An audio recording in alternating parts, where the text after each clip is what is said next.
जिसका क्या नेम है? लाख की चूड़ियाँ। क्या नेम है? लाख की चूड़ियाँ।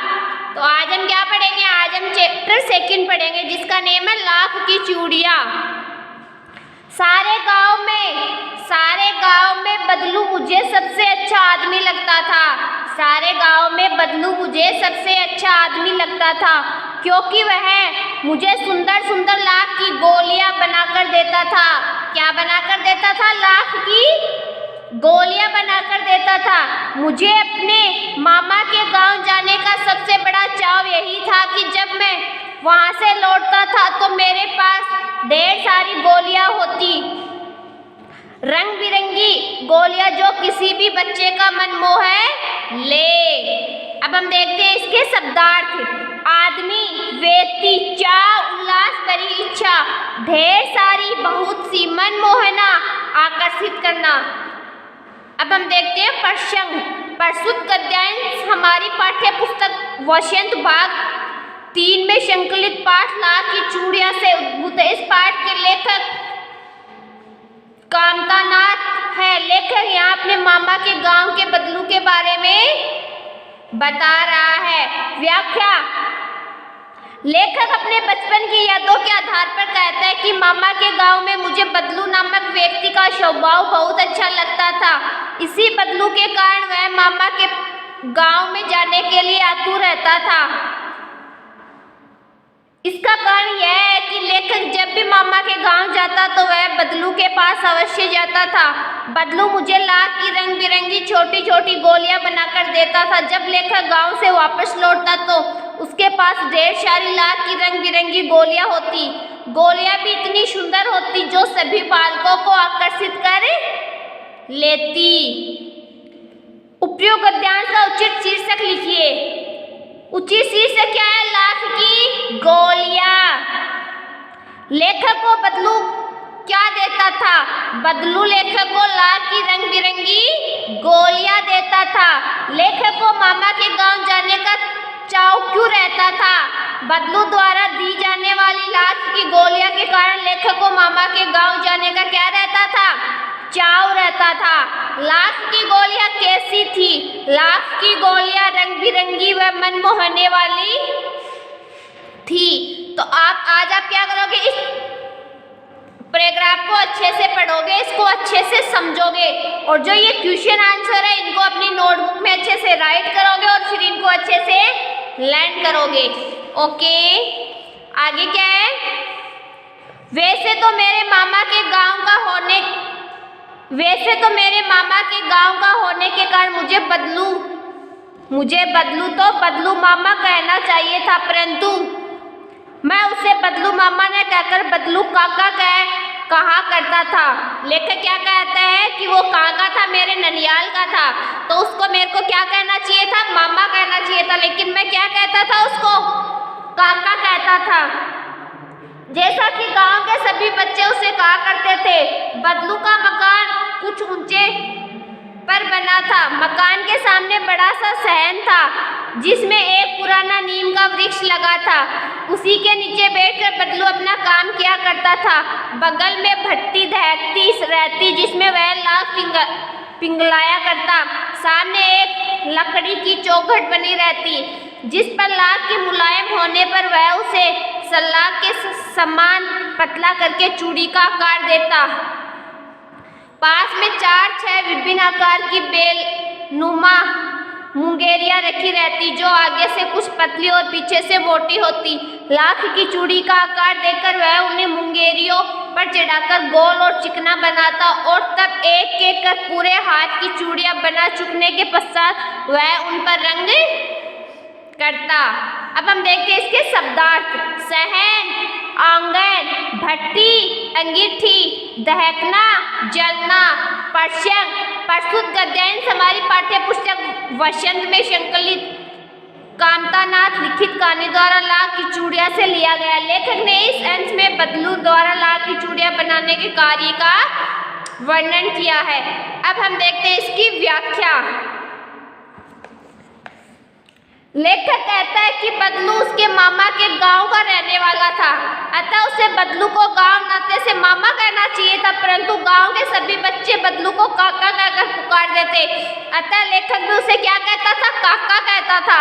बदलू का घर कुछ ऊंची भूमि पर बना हुआ था।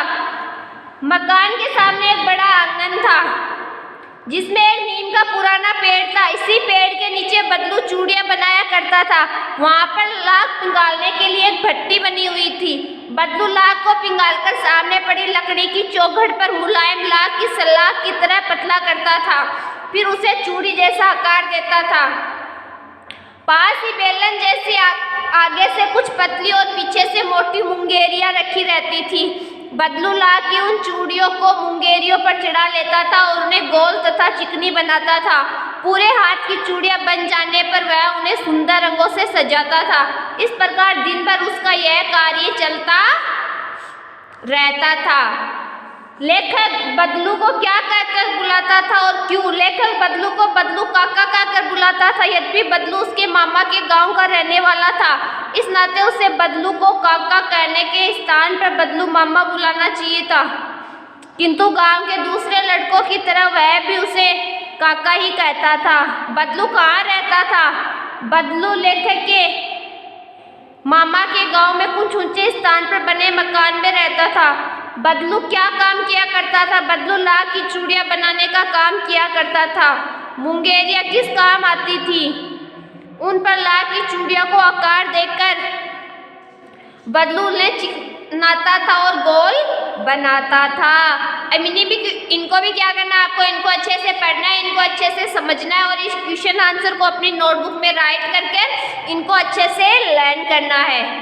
अगला क्या है? बदलू यह कार्य सदा ही एक मचिए पर बैठकर किया करता था जो बहुत ही पुरानी थी।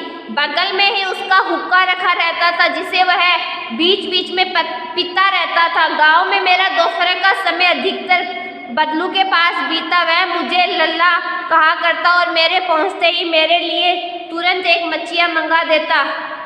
मैं घंटों बैठे बैठे उसे इस प्रकार चूड़ियां बनाते देखता रहता। लगभग रोज ही वह 4-6 जोड़े चूड़ियां बनाता। पूरा जोड़ा बना लेने पर वह उसे बेलन पर चढ़ाकर कुछ क्षण चुपचाप देखता रहता, मानो वह बेलन न होकर किसी नववधू की कलाई हो। अब हम देखते हैं इसके शब्दार्थ। सदा, हमेशा, मचिया, पीढ़ी, बैठने की चौकी, नववधू, नई दुल्हन। अब हम इसका देखते हैं प्रसंग। प्रस्तुत गद्यांश हमारी पाठ्य पुस्तक वचन से संकलित कामतानाथ द्वारा लिखित लाख की चूड़ियां नामक कहानी से लिया गया। इस अंश में लेखक ने बदलू के लाख की चूड़ियां बनाने के काम को देखने का वर्णन किया है। व्याख्या। लेखक दोपहर के समय बदलू के घर पहुंच जाता था। वह देखता कि बदलू चूड़ियां बनाने का काम एक पुरानी पीढ़ी या चौकी पर बैठकर किया करता था। बगल ही में उसका हुक्का रखा रहता था। काम के बीच बीच में उसे पीता रहता था। लेखक पूरे दोपहर को बदलू के पास ही बैठकर बिताया करता था।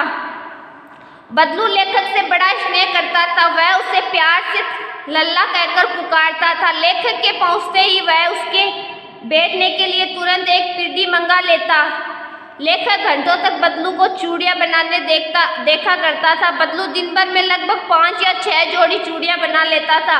तैयार जोड़ों को वह बेलन पर चढ़ाकर फरकता था। उस समय बदलू को वह जोड़ा ऐसा लगता था मानो वह बेलन पर नहीं किसी नई बहू की कलाई पहनी गई चूड़ियां को देख रहा हो। अब हम क्या देखेंगे? इसके क्वेश्चन आंसर देखेंगे। बदलू कहाँ बैठकर चूड़ी बनाने का काम किया करता था? बदलू एक पुरानी मचिया पर बैठकर चूड़ी बनाने का काम किया करता था। वह चूड़ी बनाते समय बीच बीच में हुक्का पीने का काम किया करता था। अपने मामा के यहाँ लेखक का अधिकतर समय कहाँ बीतता था? अपने मामा के यहाँ लेखक का अधिकतर समय बदलू के पास उसे चूड़ियां बनाते हुए देखने में बीतता था। बदलू लेखक को क्या कहकर पुकारता? बदलू लेखक को लल्ला कहकर पुकारता था।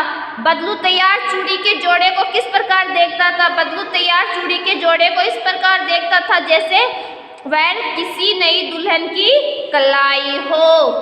तो इसको आपको क्या करना है, फर्स्ट सेकंड थर्ड पैराग्राफ को क्या करना है, इनको अच्छे से पढ़ना है, इनको अच्छे से समझना है और इनके जो क्वेश्चन आंसर है उनको अपनी नोटबुक पे राइट करना है और इनको अच्छे से लर्न करना है। ओके बच्चों, आज के लिए इतना ही काफ़ी है, कल हम पढ़ेंगे अगला पैराग्राफ। ओके, थैंक यू बच्चों।